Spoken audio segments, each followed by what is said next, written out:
Greetings to you, my dear friends.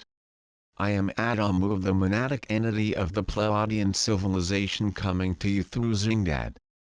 In today's conversation I will be offering you a briefing on the political situation in the world at present. The focus of this briefing is to offer you a comprehensive understanding of the coming financial reset. Unavoidably, we will also be discussing the coming presidential elections in America. The topics under discussion are complex, and though I will attempt to be brief, this communique will be a little longer than you are used to receiving from me. I do believe it will, however, be worth your while to set the time aside to digest what I have to offer. The briefing that will follow will take some focus and attention. And not all of it will be fun or exciting to read. But it is crucial that you understand what I am about to share with you. Your future, and indeed the future of your planetary civilization, might very well depend upon it. In today's conversation I will be addressing a number of real hot-button issues. It is vital that you have the full context for what I am about to say, so I must begin with a very firm request that you please make sure that you have read the previous items in this series. Without this background you are likely to misunderstand today's content. These previous items are all conveniently collected for you at zingdad.com web link. And while we are addressing such administrative issues, I'd like to also invite you to sign up for our newsletter at zingdad.com. This will allow Zingdad to update you directly whenever he and I release new material. Now, on to the matters at hand. And what pivotal matters they are. My friends, you are right in the eye of the storm of change. Your planetary consciousness is at the most crucial stage of its development yet. And so I find it important to bring you to an understanding of the situation so that you can weather the coming storm with your courage in hand, and crucially too so that you can make the correct, fully informed choices for yourself, your life, and those who depend upon you. To begin with, I know you have noticed that your world's financial system is on the verge of collapse. Everyone knows that. And those who have created this disaster are very busy pretending as if they don't know how it got that way or how to fix it. All the while proceeding to do exactly what it takes to make it worse, while making themselves richer and all the rest of you poorer. You see, my friends, the financial system is not busy breaking. That is what they want you to believe. It was built this way. It is doing what it was created to do. And what it was created to do is to enslave you, to steal your power, and to place control of the whole world in the hands of the system's creators. But if you don't have a clear understanding of the mechanics of your monetary system, this will take a little explaining. And so I wish to offer you, right now, the very barest boiled down facts. You can consider what I am about to tell you to be a synopsis, but I do suggest you use the resources on the internet to do your own research in order to gain a deeper understanding. So here we go. The first fact is that what you have in your wallet and in your bank account is not money, it is fiat currency. Money is something with real, intrinsic value. Like a gold or silver coin. That is money. The worth of the coin is right there in the coin. The value of such a coin does not change. 1 ounce of gold is 1 ounce of gold. That is its value. Other things might change value in relation to an ounce of gold, but the gold is what it is. It is possible to create paper money. This is what is called the promissory note. I could create a piece of paper which promises that I will give the bearer of that paper, say, an ounce of gold. Then that paper is a proxy for the coin. The paper is worth 1 ounce of gold. As long as you believe me, and as long as I don't create more paper than I actually have gold to back it with, then that paper is also money. What you have in your wallet and in your bank account is not money, it is fiat currency. The word fiat means decree, an arbitrary order issued by some authority. And this is what your currency is. Your nation's financial authority essentially issues a decree to create currency. But it really has no value other than that they say it does. Its value exists only in the fact that those to whom they give this paper believe it has value. And as long as it flows from person to person and as long as that belief exists between those people, so long it appears to have value. And then only because it is possible to exchange this nonsense fabricated fiction for things that do have actual value. That's the first fact. Your currency is not money, it is a fiction created by decree by your financial authorities. The second fact is perhaps a bit more startling. Do you know who the financial authority of your nation is? If you guessed that it was your government, then you have fallen for the deception. Your currency is created when your Central Reserve Bank declares a loan from its Illuminati bank. Let's unpack that statement, shall we? There are a number of ancient bloodline families that are insanely, obscenely wealthy. Their wealth comes from banking. They have been in banking for a very, very long time. They started out being money changers. They grew wealthy by offering more promissory notes than they had gold to back it with. They also developed a system called usury, which is the basis for modern bank loans. And they slowly became wealthier than kings, popes, emperors, sultans and even whole nations. Then they became the financiers to those nations. When one country went to war with another, these bankers were called upon to finance the war. They quickly realized that financing both sides of the war was very profitable business. And then they realized that they could encourage wars with a little skullduggery, and in this way could open the taps of wealth. And so they became ever more powerful too. And all this without any risk to themselves. When the populace come with pitchforks to the palace gates, when they overthrow a despot, when guillotines and the lies of kings, the bankers live on in comfort and luxury, usually leaping into offered financial assistance to the revolutionaries in terms of loans. Do you see how it goes? And today these ancient families live in vast secluded mansions. They continue to be the wealthiest individuals on the planet by a vast margin. But they are clever enough to hide their wealth using a complex game of shells so that they are very nearly invisible to you. So these are the people to whom I refer when I say, the Illuminati. These ancient families that have been manipulating the human story from behind the scenes for the length and breadth of your recorded history. These families own top-tier banks that the Central Reserve Banks of very nearly every nation on earth come to for the annual loan that creates that nation's currency. We'll be speaking a fair bit about the American situation in today's conversation, so let us begin right now by using the USA as our example, shall we? The United States Central Bank is popularly called the Fed, short for the Federal Reserve Bank. And so it is that the Fed approaches an Illuminati bank. And while there are many such family banks, the Fed is contractually bonded to a particular group of Illuminati families. Let us call them the Red Shield Group. And we'll talk some more about the different groups in a little while.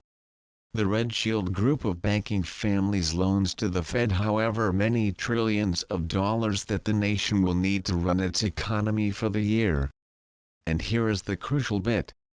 The vast majority of what the Fed needs for the economy is really just to service the nation's debt that is carried over from previous years.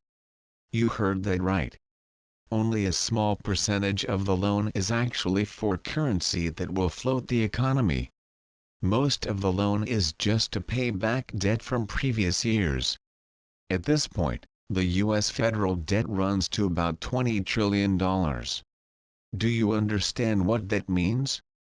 It means that your nation owes the Red Shield banking families about $20 trillion. You owe it to them because they previously loaned you money and the debt has accumulated, with interest, to this level 1. And do you know how the debt will be paid off?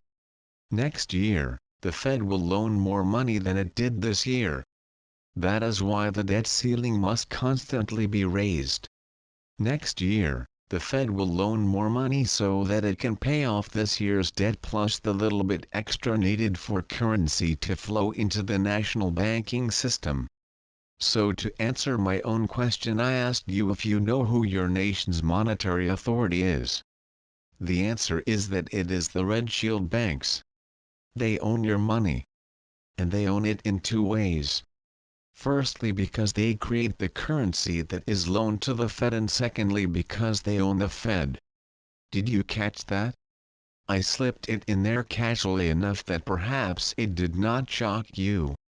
So here it is again, a little slower, this time. The Federal Reserve Bank is not owned by the nation or by the government or whatever else you might have thought. It is a private corporation owned by shareholders. And the controlling shareholders are, would you like to guess, those same Red Shield banks? It's a closely guarded secret as to who actually owns the stocks, but I can tell you that there is another game of shells used to hide the fact that the Illuminati families that own the banks, that make the loans to the Fed, also own the Fed itself. Can you begin to see how iniquitous this is? They collude with themselves to make loans out of fresh air, making up numbers as they go, and you, the people of the nation, must, by the sweat of your brow, labor to repay those loans. The vast majority of your annual taxation goes to just this, repaying that loan. Each year, you personally give a huge chunk of your income directly to the Red Shield banking families.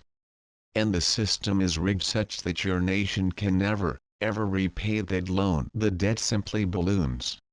Year by year the debt ceiling is pushed higher, as ever greater loans are made to service past loans with interest and a little more for the running of the nation.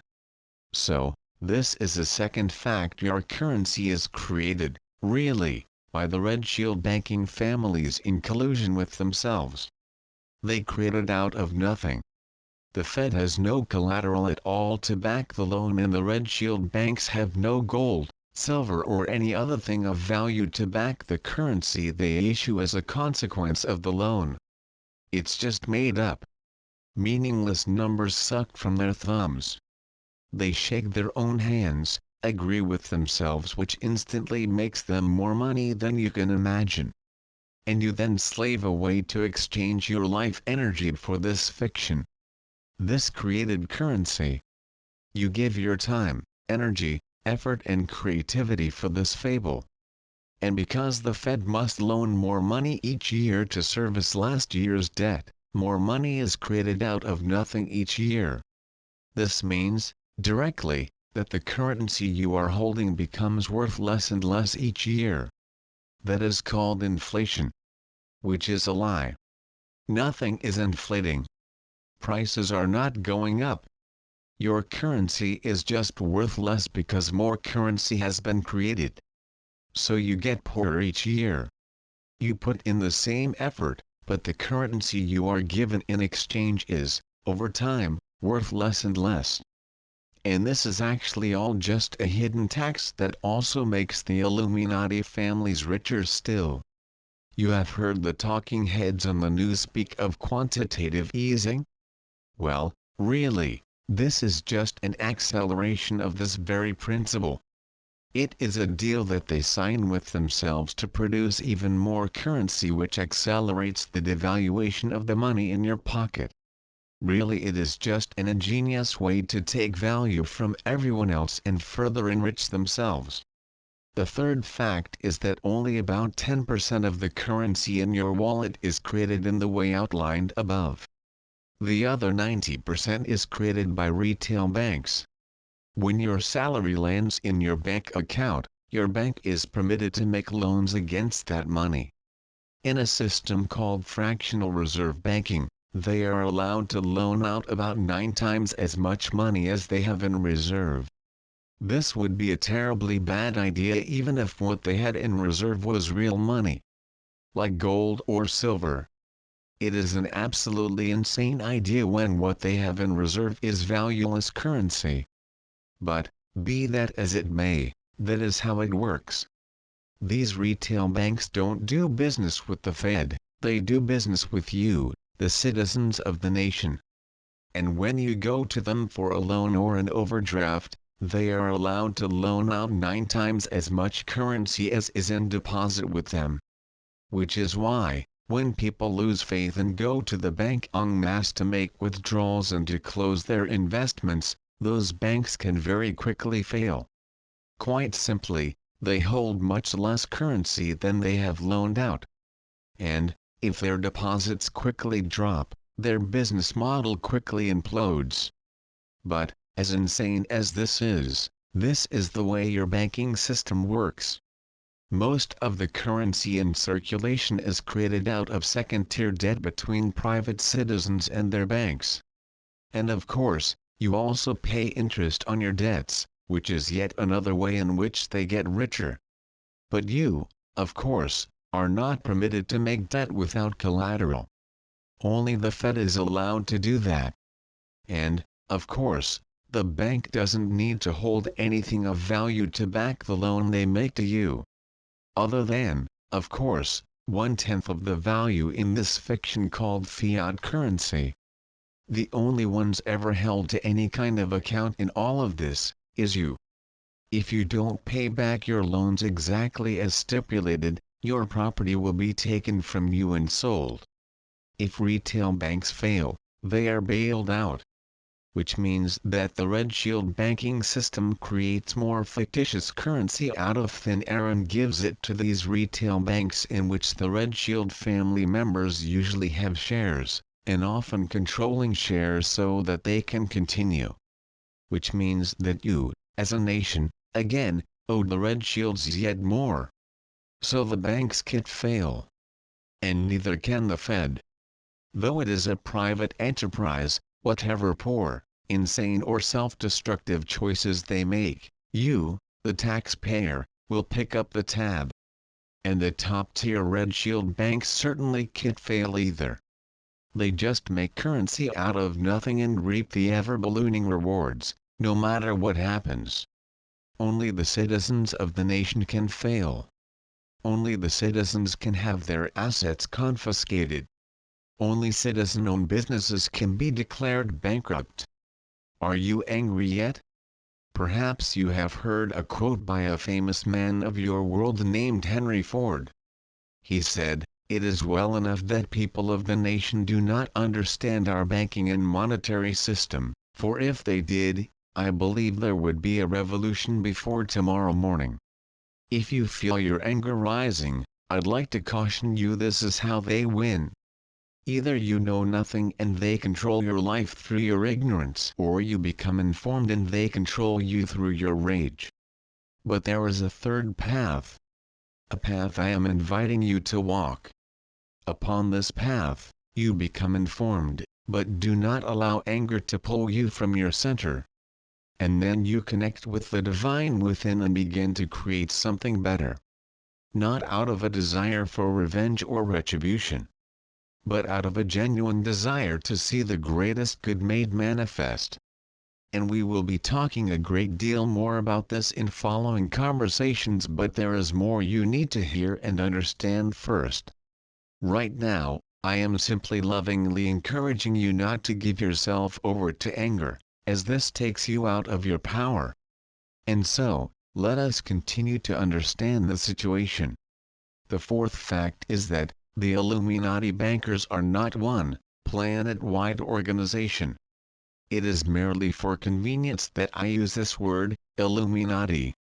There is no single organization that conforms to that name. There are many families who each have their national and regional assets. Some of these families form alliances and group together.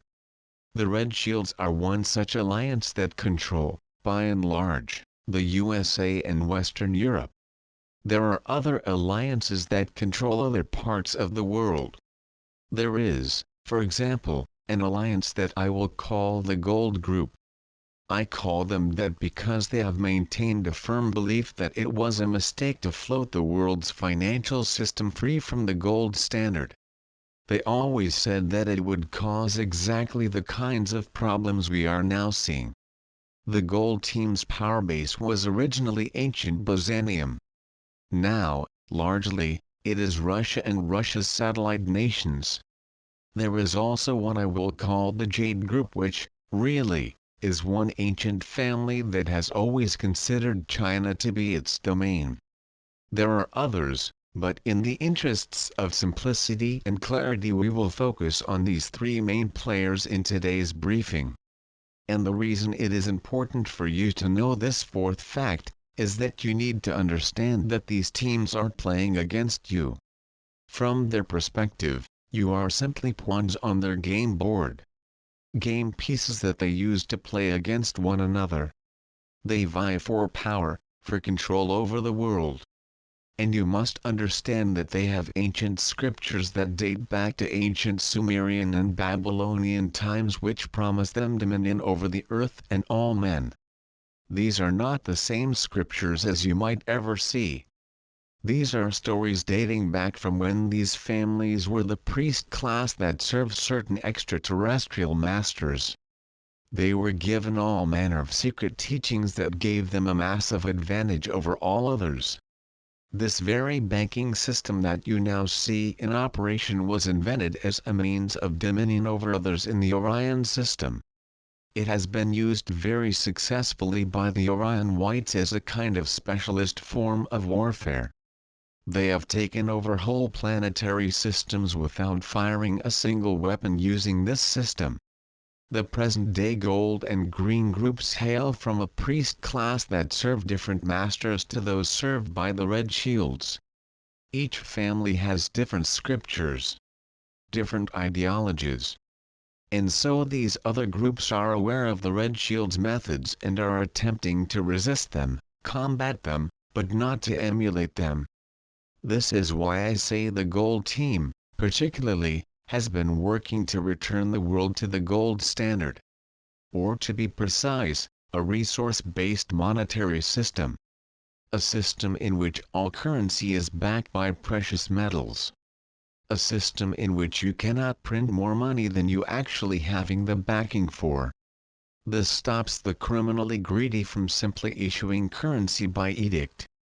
This curtails inflation and, more importantly, keeps the crooks honest. And with a resource-based economy, the world cannot simply be enslaved as an unavoidable consequence of the use of its currency. And banks cannot simply create currency out of thin air. Everyone is kept honest. In so many ways, a resource-based economy is more sane than the present fiat-based system. Now, I do not wish to imply that these other families are saints. There are no real good guys amongst them. But it is immediately apparent that the Red Shield's policies and methods are by far the most harmful and destructive to all others who are on the game board. By which I mean you. You personally, humanity collectively, and all the rest of life that resides upon the planet. The fifth fact you must understand is that this currency that the Red Shields create is not what they consider to be important. They own the money supply simply so that they can own all that money can buy. So, by now, the families that pretty much invented banking as it exists on your planet, very nearly own everything that can be owned. They own all the media houses, which is why you are not told any of this. The mainstream media, as it is often called, is the wholly owned propaganda wing of the banking families. And through it, they try and mostly succeed to control all sides of every debate. They own all the largest manufacturing enterprises, which is why these businesses no longer serve you by creating jobs and by stimulating the economy. They serve their masters' interests only. They own the pharmaceutical houses that create the medicines that doctors are taught to prescribe. Which is why a plant that was brought to Earth along with the arrival of humanity that is a pharmacopoeia, in and of itself, remains classified as both medically valueless and dangerously addictive, when it is neither. It is a medicine that is uniquely matched to the human physiology. And not only is this grand gift to humanity banned, but you are jailed just for holding some in your possession. I share this information just by way of example of the destructive grip the Illuminati wield via the pharmaceutical houses. I could offer you an endless roll of equally iniquitous examples. What do you think would happen, for example, if you were to discover a cancer cure tomorrow? The answer is that even if you gave it to others for free, you would likely be jailed. And the greater your cure's efficacy, the more likely it would be that you would be jailed.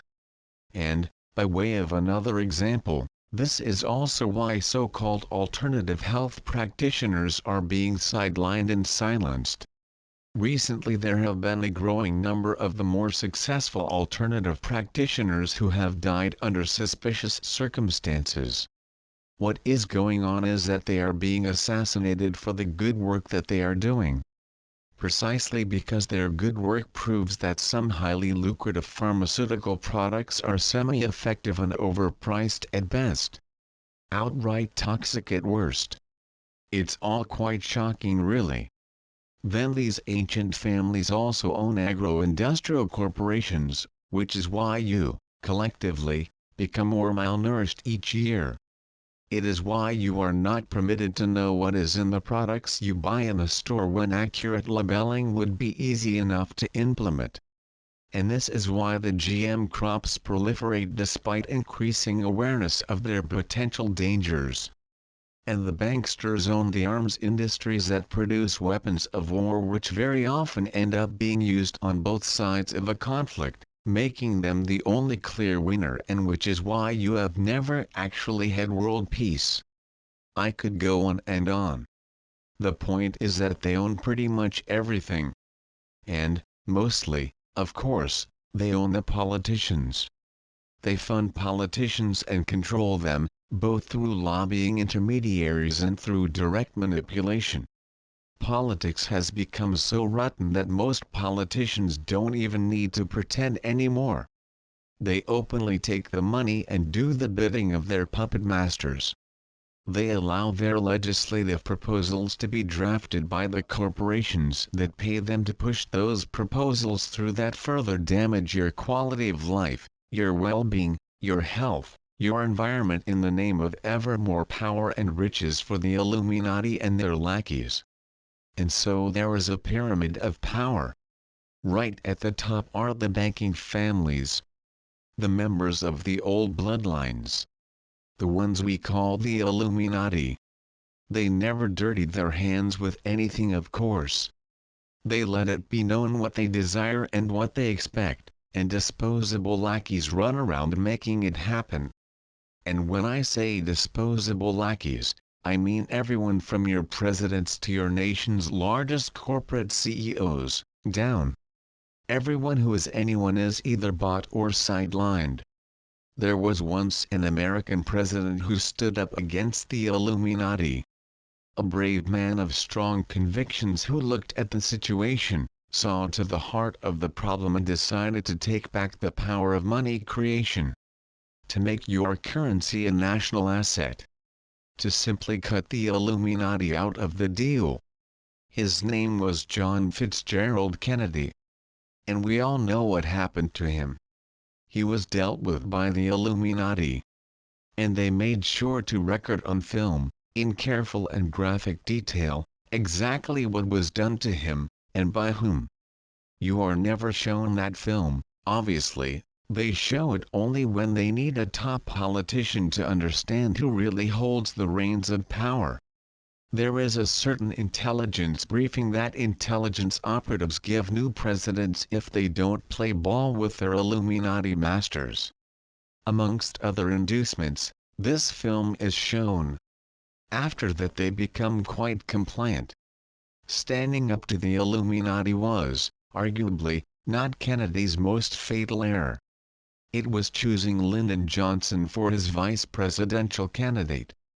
Perhaps you didn't know this, but Kennedy neither liked nor respected Johnson. Kennedy admitted to a number of people that he thought Johnson would make a terrible president. But he was pressured, and eventually convinced, that having Johnson with him on the presidential ticket would make his candidacy palatable to the establishment. In other words, to the Illuminati puppets that then, as now, thoroughly inhabit the political establishment. Because, you see, Johnson was about as loyal to his Illuminati masters as any man could be. What Kennedy would not be able to imagine is that this would offer the Illuminati an easy solution when he refused to bow to their demands. When Kennedy proved intractable, they simply assassinated him and, as easy as that, they had in Johnson an eager puppet who promptly began to steer the nation on the precise course they dictated. Since then, there has never yet been a president who directly stood up to the Illuminati masters. And if you disagree or disbelieve me, simply look at what has been done under each president. The wars fought. The nations destabilized. The steady erosion of your liberties. The decimation of your wealth with the concomitant enrichment of the already super-wealthy. The toadying to corporations. The repeated attempts to degrade your nation's constitution. And so on and so forth. The evidence is plain for all to see. Your political establishment, right from the president down, has not, for a very long time, served the people. It has served the Illuminati puppet masters. Just take a look at the long list of billionaires that eagerly supported each of these presidents, both vocally and financially. And then ask yourself, what is the likelihood that the same policies that make these obscenely wealthy individuals happy are also going to be good for the average salary-earning, tax-paying individual? And, if serving the super-wealthy is good for you, why does the income gap grow and grow at such an alarming rate? Why are normal working-class people getting more and more poor while the super-wealthy just become more obscenely wealthy? Clearly what is good for them is not good for you too. And every president since Kennedy has certainly served them. Now, I am not saying that these presidents were all bad people. I am not saying that some of them did not start out with great intentions and high ideals. I'm not even saying that some of them did not start out wishing to serve the light. I very much do believe that some of them did. It's simply not so easy to judge them for their choices when you understand that each of these men received the same, so-called, intelligence briefing. Each of them understood cooperate or pay the ultimate price. It's also not so easy to judge them when you understand the intense and unrelenting pressure each of them would be under from their advisors, the other politicians that surround them, the so-called intelligence apparatus and so on. Everyone they came into contact with would all be pushing them in the same direction. Cooperate. Do as you are told. Play ball. And then there is the threat of elimination if they don't.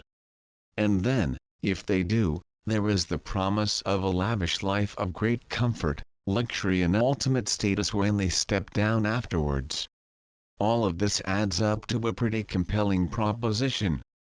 Could you stand up to that kind of pressure? And of course it isn't just the American leadership that resides under the Illuminati thumb. When some other nation of the world decides to do away with this Illuminati banking system, what do you think happens? Does the name Muammar Gaddafi ring a bell? Do you know why he was really deposed and killed? Because he was a bad man who was unkind to his people? That's what your Illuminati-owned press told you. They sold it to you as an act of liberation for the people of Libya. Well, that's not even nearly the truth. Gaddafi was no saint. But he was generally well loved by most of his people, and there was much that he was doing that was quite good. Whatever finger you could point at Gaddafi, far worse was, and is, being done by other regimes that are not only considered friendly by the US government but are actually supported, both financially and militarily. Did you know, as just one example, that Saudi Arabia regularly has public beheadings? This nation is just one of a number that have the status of being considered a special friend to the USA while doing far worse things than those that have had regime change militarily enforced upon them. A moment's scrutiny reveals the lie that these military actions have anything at all to do with humanitarian goal or any other kind of noble intention. No, my friends, Gaddafi was killed for the same reason that Kennedy was killed. Gaddafi was busy implementing a plan to create a new, gold-based, economy for his nation and for Africa. If he was permitted to do that, he would instantly reverse decades of Illuminati machinations, potentially destroying their plans worldwide. So he was killed, his government overturned and a suitably nervously obedient puppet regime implemented that would continue to support the Illuminati banking system. And of course, Gaddafi and Libya is just one of a long list of similar actions. Many nations of the world have been turned inside out with rebellions and insurrections, with assassination and financial implosion so that the Illuminati banking system could continue to proliferate all over the world. By way of example, do you want to guess what was really going on with the 9/11 attack on the 3 World Trade Center buildings? Did that not lead to you directly thereafter going to war with a slew of Middle Eastern nations? My friends, this had nothing to do with halting terrorism.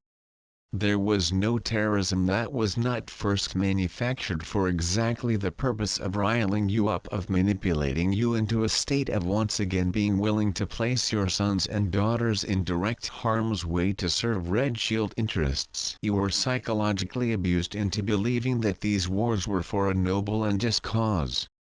But they were not. They were nothing more or less than bringing about changes in these foreign nations' banking systems, or, alternately, about changing the ownership of those banking systems.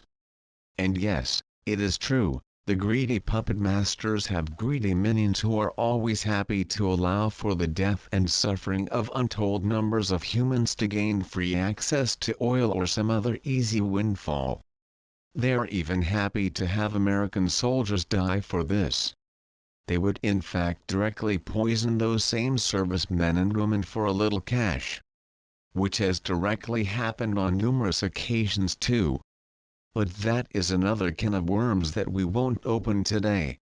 My friends, what I wish to convey is that the list of evil deeds perpetrated upon your world in the name of Illuminati banking is very, very long. By a very wide margin it is the greatest cause of misery, destruction, bloodshed and evil upon the earth in modern times. But things were not always like this. There was a time when the American currency was backed with real value. There was a time when the paper money in your wallet could be redeemed for gold. Perhaps my American friends know this, but the noble and righteous principles your nation was founded upon were essentially about ensuring your freedom from tyranny of every kind.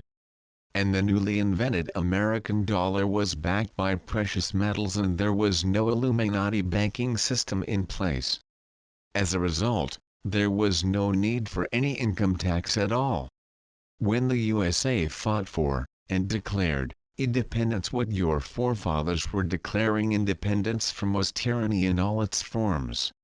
Most of all, the tyranny of a financial system that unfairly enriched the few at the expense of the many.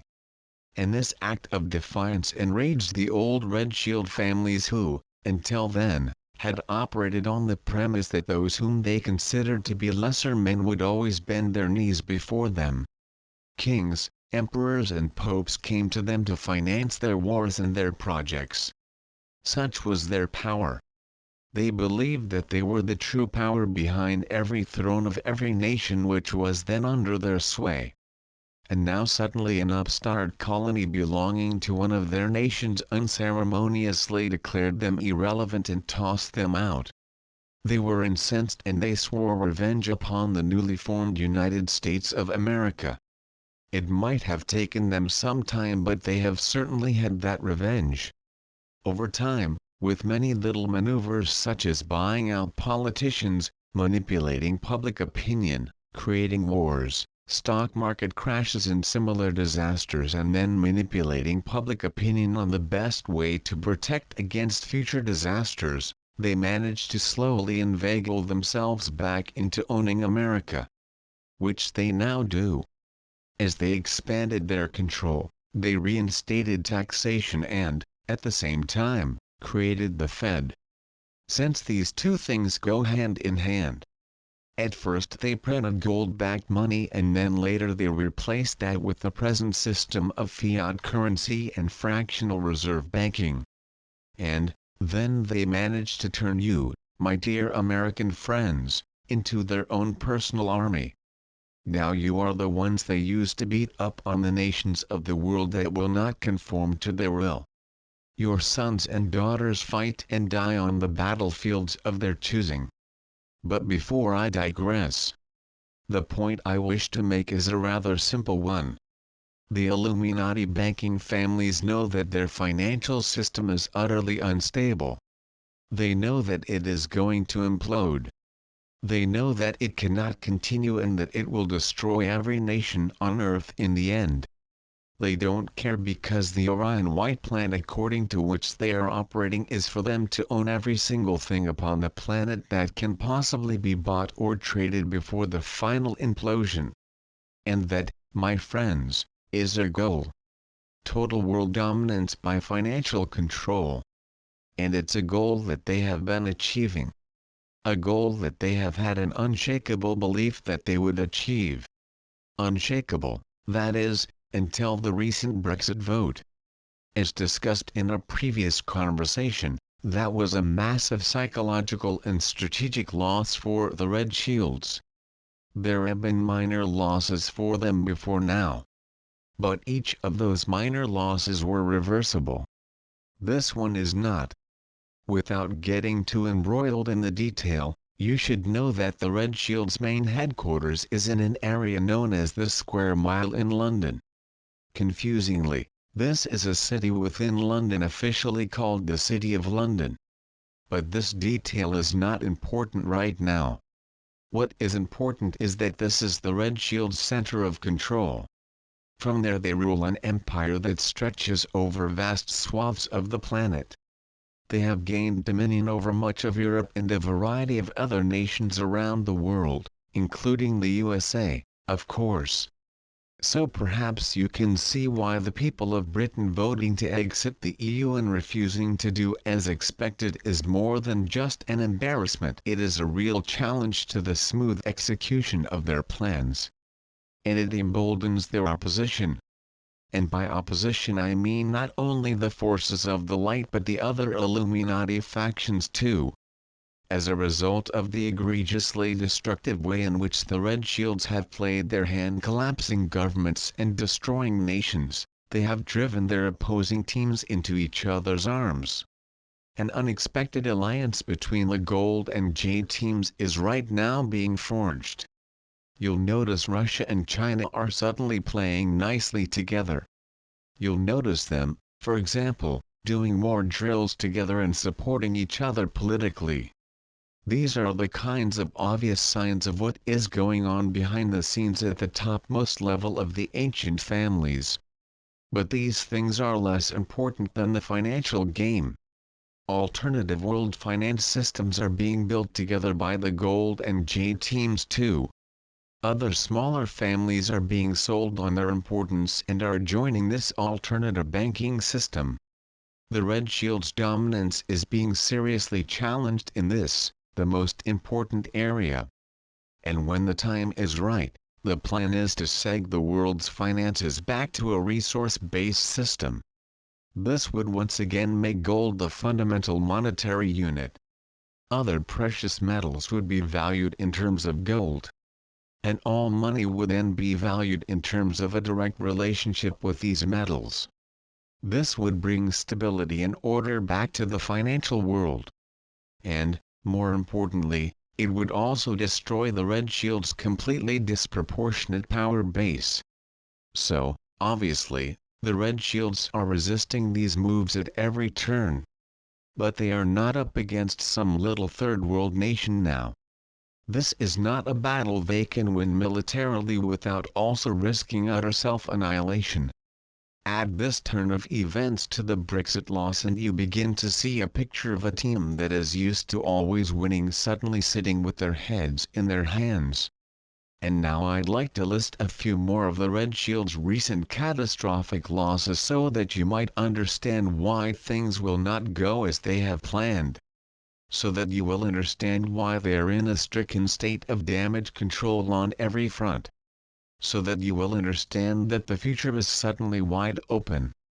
So that you will understand that there will be a moment in the not too distant future where you will be able to choose to create the future you desire. So that you will understand that this is a time of great hope and great excitement. So a list of the Red Shield's catastrophes, in no particular order. I'd like to open that list with the names Edward Snowden and Julian Assange, but I'd like to add to those names all the many brave men and women who have encountered gross violations and abuses and have stood up to be counted. Men and women who have risked all that they held dear to bring public attention to that situation. Many were never even heard of because many were silenced before they could speak out. Many more, quite understandably, bound under pressure. But there have been a few who have been heard. A few who have blown that whistle. A few who have leaked that information. And quite a few of these have caused grave upset to the Red Shield's plans. Not many quite as catastrophically as brave young Mr. Snowden. The Red Shield's dream of a single, unified NATO-like nation was dealt a near-fatal blow with all that he revealed.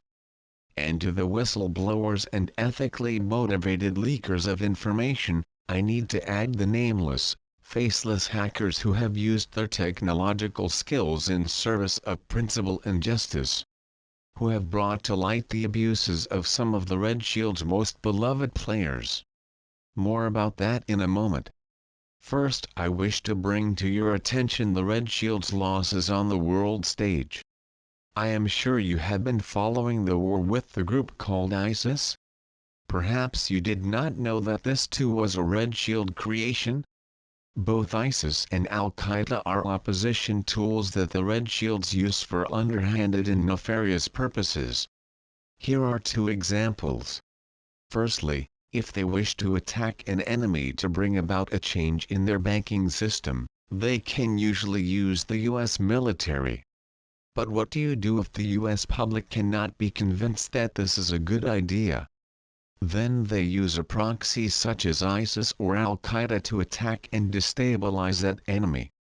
And, secondly, by then framing this proxy force as being such a rampant, egregiously evil enemy that they must be destroyed, they are then able to gain public approval to invest US troops with minimal complaint or resistance. One of the main purposes of ISIS was to wrest control of Syria from the Gold Team. Perhaps you recall that in 2013 President Obama wanted to go to war against Syria? He was ordered to do this, of course, and so presented to the nation his so-called red line. He told the world that the Syrian regime had used poison gas against its own people and that this was sufficient cause for war. The problem was that the American nation simply told him no. This was one of those surprising moments that are so wonderful to watch from the outside. When the people of the world simply claim their power, the Illuminati get put in their place. The difference between that event and what happened with the Brexit vote is that the Red Shields quite easily recovered from that setback. They simply changed tack and got their own way anyway. In this case, they simply used a proxy, as previously outlined. ISIS was, until then, a small ragtag outfit operating in Iraq. Now they were repurposed. They were upgraded and equipped. Given fleets of vehicles and container loads of arms. given support and finances for a massive recruitment drive. And then they were pointed at Syria. And with this ISIS began to do the Red Shield's dirty work that the US military was disallowed from doing. Conveniently, ISIS began to wage war on Syrian government forces. The same forces Obama was instructed to target. And then a little while later, when it seemed suitable, the American people were encouraged to see ISIS as the enemy and US military forces were sent to attack them. And so a fake war began. The Red Shields pretended to be at war with themselves. US soldiers on the one side were fooled into attacking decoy ISIS targets on the other side. Have you ever wondered how it was that the might of the US military could not seem to stop or even slow an insurgent force of semi-trained recruits with far inferior weaponry? It's because this was a carefully orchestrated fake. The US military was carefully hobnobbed with false information and all kinds of limitations and curtailments. Yes, people still got hurt and killed. It was important that the illusion be maintained, and neither the ISIS fighters nor the American soldiers were let in on the deception. So a certain number of genuine combat operations had to happen. But it did not serve the Red Shield's interests to allow either of these forces to sustain great losses, so this was kept to a reasonable minimum. All the while ISIS was allowed to expand its activities against the Syrian people and their government forces. All the while new ISIS recruits were encouraged to believe that their successes against the might of the US war machine was proof that their God was on their side. And all of this was a smokescreen. The actual point of ISIS was to allow the Red Shields to gain control of Syria, which had been an asset of one of the non-aligned families that had been wooed by the Gold Team. A secondary benefit, from the Red Shield perspective, was that this allowed them to precipitate the European migrant crisis. Information was disseminated, first in Syria, and then more broadly, that there was a free-for-all. That borders were now open and migrants would be freely received in Europe.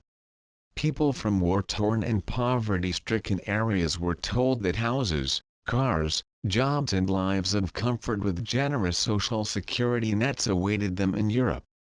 They only had to get themselves there and all their troubles would be over. And the Red Shield's political puppets in Europe played along, enthusiastically opening borders in a way that has no precedent in the history of your planet. And that is why the migrant crisis that now plagues Europe began. Please understand that I do not apportion blame to the migrants. Many of them truly are war refugees. And those who are not almost universally do come from very poor economic conditions. Whatever else one might say about them, they are pawns who have been abused in a disastrously unkind game to destabilize the nations of Europe. Even those who decided to head to Europe with the specific and intentional purpose of committing acts of terror and hatred, even they are just pawns. They are the ones going to extreme effort, putting themselves through significant hardship only to risk their lives, and quite likely kill themselves, to enact that hatred. Have you asked yourself who it was that told all these migrants to flood toward Europe en masse? Do you honestly think this was a purely instinctive response to the chaos at home? My friends, let us not be naive. This was carefully planned, constructed and created. And, yes, it was the Red Shields that did this. The Red Shield's strategy is to fill Europe with these migrants and then to spark incidents that will cause outrage between the migrants and the residents. It's not hard to do. The cultural, socio-economic and religious divides between the two peoples offers rich opportunity for exactly that. Add a little heat and a little friction and you very quickly have an explosion. The plan was to use this to cause a civil war to rage across Europe. A classic element of the Illuminati playbook is to create a disaster and then offer their own solution to that disaster. In this case they planned to offer a neat solution. It will seem so obvious. The only obvious answer will be to create a European defense force. A single army composed of the armies of the European nations that will report to the EU Politburo. And this army's first task will be to quell the violence, enforce the peace and to bring stability. And with that, the old European borders will finally become a matter of history and formality. The Red Shields will have finally gained control of Europe. One nation. One currency. One supreme government that is neither elected nor responsible to the people of Europe. With one military to enforce their will. It was a masterful plan. Evil, certainly, but brilliant. And this is busy backfiring upon them. First there is the Brexit vote. A disaster from their perspective. And then the people of Europe are simply not playing ball as they were supposed to do. Too many of them are becoming less tolerant and more nationalistic. They are beginning to insist upon the return of national borders. Certain nations are refusing to take refugees at all. There is greater ideological fragmentation of Europe now than any time in the last few decades. And, as new elections are held, it becomes ever more apparent that this entire gambit has been an absolute disaster for the Red Shields. And the bad news does not end for them. The Gold Team have, in the meantime, begun to take the Syrian situation in hand. Instead of allowing the fake war against ISIS to continue, they have prosecuted a real war against them. And suddenly ISIS does not appear to be the indomitable foe you were led to believe. When Russian forces attack, ISIS collapses. And so the war in Syria is being won by the Gold Team and, as things now stand, no regime change will happen. And to compound this loss, at this time it seems as if Turkey, a key Red Shield asset that has been ISIS' direct support line, is making noises indicating a desire to defect to the Gold Team. And you must also have heard of the Transatlantic Trade and Investment Partnership TTIP? 3. Just as the EU was sold to Europeans as a trade agreement between foreign states that was then, without public participation or permission, incrementally expanded with the goal of becoming a political union in just the same way the TTIP has been proposed as a trade agreement that would unify all Red Shield assets under one umbrella. The hidden plan is to then expand this deal to turn all of these nations, effectively, into one nation under the power and sway of unelected Red Shield approved lackeys. Crucially, the actual terms of the TTIP are secret. If your nation is party to this agreement, you will not know what is being agreed to on your behalf until long after it is in force. Equally, you have no right or power to vote against this agreement that fundamentally alters the way your country does business with other countries and with you. Does that not sound terribly troubling to you? But, good news for you and bad news for the Red Shields, this deal is now looking less likely to pass, as France and other states are declining to sign and as public resistance mounts. But the latest news is that President Obama is putting in an all-out effort to get this approved in the US. Which side will win this particular battle? You or the Red Shields? Time will tell. And, as much as the Red Shields' plans to dominate Europe are now somewhat in tatters, still they failed to attain full dominance in the USA itself. There are many reasons for this. A big one I would like to point to is that the very soldiers that the Red Shield ship off all over the world to obtain control of foreign nations must all eventually come home. And when they do, they come home equipped with some significant combat skills. And they come home to a nation with a constitutionally enshrined right to bear arms. The importance of this right in the American Constitution is often misunderstood. Mostly by the people of other nations, but also by many Americans themselves. This is not about giving you the right to hunt, to shoot at targets or even to defend yourself against criminals. Though, of course, You do have the right to use your arms in such a fashion. The framers of the American Constitution actually intended for the American citizenry to carry a bigger stick, metaphorically speaking, than their own government does. And you do. Woe betide any government that sufficiently raises the ire of the American citizenry that they actually feel sufficiently universally aggrieved to take to arms and rise up. You have many times more individuals licensed to hunt deer in the US than any nation has in their entire army. There is no real way to accurately know how many individuals beyond that number own arms and how proficient they are in their use. But, factor in the veterans and it is a fact that the framers of the Constitution have their wish. The U.S. citizenry is extremely well armed and no conventional army would ever be able to pass through the USA intact. Now please don't misunderstand. I don't advocate this course of action. I simply point out the massive deterrent value in the combination of trained veterans mixed into a citizenry that are armed to the teeth. And it is in this light that I point to the continuous and varied attempts that Red Shield lackeys have employed to separate you from your constitutional right to bear those arms. Perhaps you have noticed a special attempt to declare veterans unfit to bear arms. A powerful way they have attempted to drive this disarmament has been through the use of mass shootings. A great number of these mass shootings have actually been created by agents of the Red Shields themselves. Your heart would quail if I were to reveal to you the psychological manipulations and abuses they have perpetrated upon individuals to lead them to act in this fashion. And then, following such monstrous events there is always the possibility of copycat actions.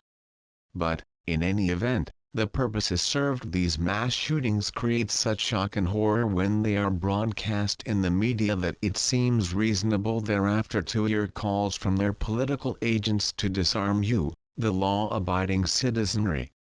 It's the same problem-solution game from the Illuminati playbook all over again. At this point these attempts have been a massive backfiring failure. Each call for disarmament yields a weapons buying spree. Each attempt to control, limit and curtail the right, which the Constitution says shall not be infringed, is stubbornly resisted. And it becomes clear that the very thing that the Red Shield most fears in the USA, which is the eviction of their agents via a modern equivalent of the Boston Tea Party, would be precipitated by an attempt to forcibly disarm you. It's a bit of a stalemate. And if you keep them in stalemate you begin to win the game because time, as I shall soon explain, is not on their side. So, my friends, I am painting a picture for you of the situation the Red Shields have created for themselves. Decades, or even centuries, of wins and successes had them feeling invincible. They truly believed that they were on their way to owning the world. And now suddenly they are on the ropes. Suddenly everything that can go wrong for them, is doing so. And they are not used to dealing with such adversity.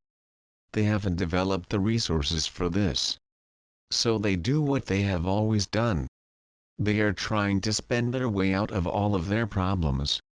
Which means that they are hemorrhaging money. Which means that more and more money must be printed. Which means that the financial implosion, that would have taken another decade or 3, is now looming much, much closer.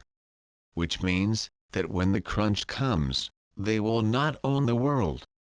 Not only have they not destroyed the other teams but indeed the other teams are gaining ground and actually have an alternate economic system waiting in the wings, ready to be implemented when the fiat financial system shows itself to be what it is: valueless, meaningless numbers. And then there is the piece de resistance. I'd really love to give you a full briefing on the situation with the American elections, but I really do not wish, in any way, to influence you in your voting choices. So I will preface this discussion by saying that, were I a voter in the US, I would not vote. I would not consider the present system to be anything approaching an inclusive democracy. it is an oligarchy. And I would only vote for someone who had shown a track record of willingness to fundamentally transform the political playing field in such a way that I, the voter, that we, the people, truly had a say in all government activities.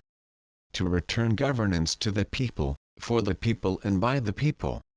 But this is another topic altogether that I hope to address on another day.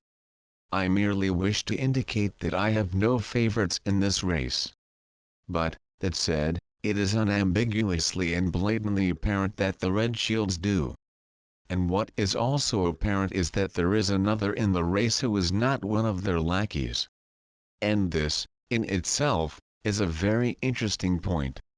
You see, the Red Shields began this election cycle with great confidence that they had stacked both sides of the race with willing lackeys, just as they always do. They were utterly confident that all those who had any chance at all of getting to the front running would play ball with them. But things, once again, simply haven't gone according to plan. Now I will not name names, but I'll let you decide who I am talking about.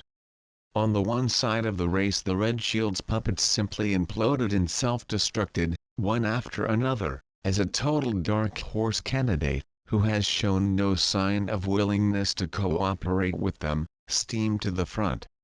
Indeed, this very dark horse candidate has even shown an open willingness to negotiate with the Gold Team. One might very easily level all kinds of accusations at this dark horse. An over-the-top showboater. An erratic wild card. An entertainer with no substance. Perhaps some of these accusations, and many others like them, are even true. But, whatever the case, just the fact that this dark horse candidate has made it to the nomination for one of the parties is an enormous, unprecedented headache for the Red Shields. And, to top it all, unlike Kennedy, the dark horse has not selected a Red Shield-approved running mate.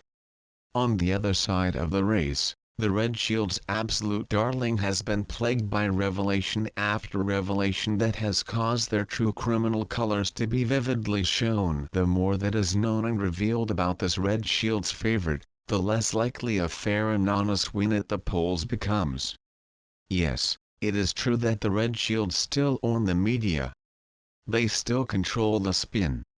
They control the polls that continue to show their candidate winning. And they strive to create a maximum of hype and fear around their opposition candidate. And yes, it is true that that opposition candidate is not a perfect angel. But irrespective of the way the election goes, of whether the Red Shields manage an honest win, or whether they fraudulently steal the vote again using the voting machines that they create and own, or of whether the opposition candidate is brought to heel with the kind of pressure I have previously related. Irrespective of all this, my friends, do you see that the Red Shields have fundamentally lost control of the game? It is unprecedented that anything like this might happen and a clear sign that their grip is very fast slipping. And, given their behavior and their track record, I cannot think of a single reason that should be a bad thing. It is, indeed, cause for celebration. So, my friends, all of this is the crucial background information that you needed to hear at this time. Unless you have been living under a rock, you will have been hearing for some years now that you should prepare for a financial crash. Well, I wish to reiterate that call now. The time is drawing quite near. It is not for me to know exactly when that will come, as it depends on the way in which the Red Shields will continue to play their ever-weakening hand and, indeed, on the way the other players respond.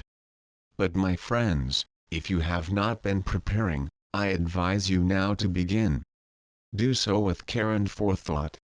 Make sure you will be able to survive for a month or 3, if this thing you call money stops working for a while. Think about what that will mean for you. What if you cannot draw currency at the cash machine? What if stores go empty? What if your electricity is cut off? What if your water is cut off? You have been receiving warnings to prepare for years now. As a result, there are many sites on the internet with a great deal of information about how to prepare.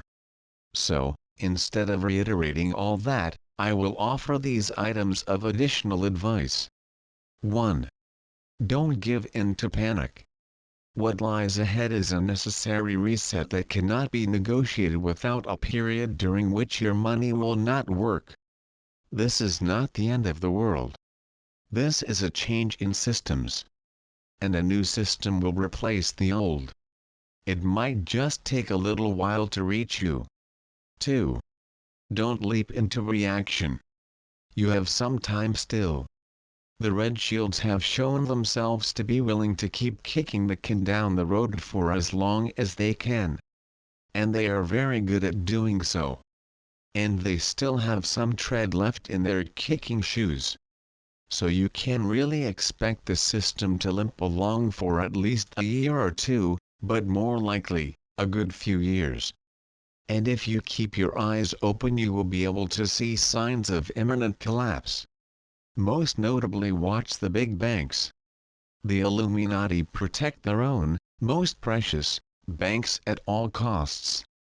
That's why banks get bailed out when all other businesses are allowed to go bankrupt. When they can no longer protect the banks and the banks actually start closing, then you are in the final stretch. But don't wait for that to happen before you begin preparations. That will be too late. Begin to prepare now and finalize your preparations when banks begin to collapse. 3. Don't allow fear to drive your decisions now. Think and plan the way you might for a family camping trip, for example. Think in terms of provisioning your household for a period of self-reliance. And you don't need to rush out and spend a fortune either. If you stock up on foodstuffs, for example, make sure that you regularly eat from those stocks and, in careful rotation, add to your stocks so that they never expire. 4. Think about what you will really need. You can do without all kinds of things in a pinch. What you cannot do without is water, food, warmth and shelter. Make sure you have those things in place. Everything else can be figured out. 5. Don't forget community. In times of trouble, humanity's strength lies in community. You don't need to get all of your neighbors to prepare with you. But you do need to know who, around you, you can rely on. And if you don't feel there is anyone around you that you can trust, where can you go, in an emergency, where you are surrounded by reliable individuals? Plan for how you might make this happen, if needed. 6. Don't be rash. You might think it doesn't matter what you do with your money if it's going to fail anyway, but we don't know when and how this will happen. You can find yourself in a whole lot of trouble between now and then if you, for example, create reckless debt. Rather eliminate your debt, if you can, and gain the peace of mind that comes with that freedom. 7. If you have fiat currency to invest and you are of a mind to take investment advice from a space alien on the internet, ironic smile, then I would recommend purchasing physical precious metals. No matter what comes, there is no future scenario in which precious metals cannot later be translated back into cash or goods. My friends, there are no guarantees about what will happen in your near future. But the more prepared you are, the less traumatic you will find it.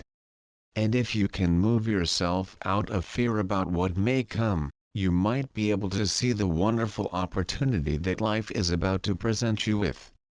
You see, chaos is life's way of allowing for change. And the greater the chaos, the greater the possible change. The Red Shields have been very hard at work implementing their dream for a new world order in which there is one world united under their rule. The key word there, order, is the means by which they disallow change. The means by which they remain in total control of every step of proceedings. Well, when their order falls into chaos, then, Suddenly, marvelous change becomes possible. Then suddenly you are free to create a vast range of possible outcomes for yourself and your world. And this opens a new topic for conversation. One I wish to address with you next. Today I have spoken about the situation in the most worldly of terms. When I next speak to you, I will speak from a very much more spiritual perspective. I will explain to you how this reset is really a wonderful opportunity for you to create what your soul most desires for your world and for your reality. And then I will tell you, in specific detail, what you will then be able to do to bring that reality into fruition. My friends, some parts of today's conversation might have been a bit difficult for you to hear. But please believe me when I say, with every ounce of conviction of my being, what is happening is a necessary and good change. But it will not come about without some modicum of hardship. But with just a little preparation you will pass through that time of hardship with the minimum disruption. And that time of hardship is actually the most magnificent opportunity in all of time. This truly is not something to fear. It is something to be prepared for, something to understand, something to work with, and something from which you might reap the most unimaginably wonderful rewards if you are but willing. I have so much more to say about this, and this is where I will resume this conversation next time we meet. Until then, I leave you with a reminder to remain connected to your own divine guidance which you find in your own heart. Be strong, be courageous, and be true.